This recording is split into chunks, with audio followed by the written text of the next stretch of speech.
महाराष्ट्रातील शिक्षकांचा अनुदानाचा प्रश्न ऐरणीवर आलेला आहे।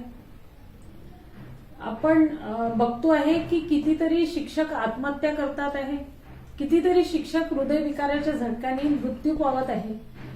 आता ह्या अनेक समस्या शिक्षकांसमोर निर्माण झालेल्या आहेत। मुलाबाळांचं शिक्षण आहे, आई वडिलांचा आजारपण आहे आणि अशा याच्यामध्ये या विवंचनेमध्ये शिक्षकांमध्ये एक नकारात्मक भावना निर्माण होत आहे।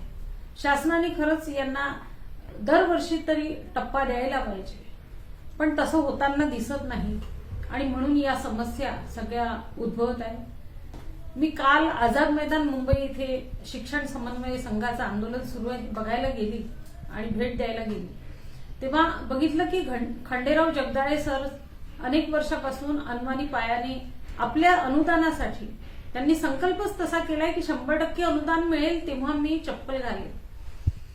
संग्रामपूरचे पुंडलिकराव रहाटे काका ज्यांचं डोळ्याचं ऑपरेशन झालं ते पण सातत्याने पाठपुरावा करण्यासाठी विधान भवन असो, मंत्रालय असो, आझाद मैदान असो, आपल्या शिक्षक आमदार ज्ञानेश्वर म्हात्रे सर, आसगावकर साहेब, विक्रम काळे सर, हे सगळे शिक्षक आमदार आहेत, पदवीधर आमदार आहेत, हे सभागृहामध्ये प्रश्न मांडतात आहे, परंतु जे आंदोलन सुरू आहे त्या आंदोलनामध्ये आपला सक्रिय सहभाग आणि हजारोच्या संख्येने ज्यांच्यावर अन्याय झालाय त्यांनी त्यांची डोके तिथे दिसले पाहिजे, तो दबाव गट निर्माण झाला पाहिजे, तरच या आर्थिक अधिवेशनाच्या या संपण्यापूर्वी आपला निर्णय आपल्या हातात मिळाला पाहिजे। यासाठी आपण सगळ्यांनी कोणताही विचार न करता आपल्या हक्कासाठी, आपल्या अनुदानासाठी आपण सगळ्यांनी आझाद मैदानाला पोहोचायला पाहिजे अशी मी विनंती करते।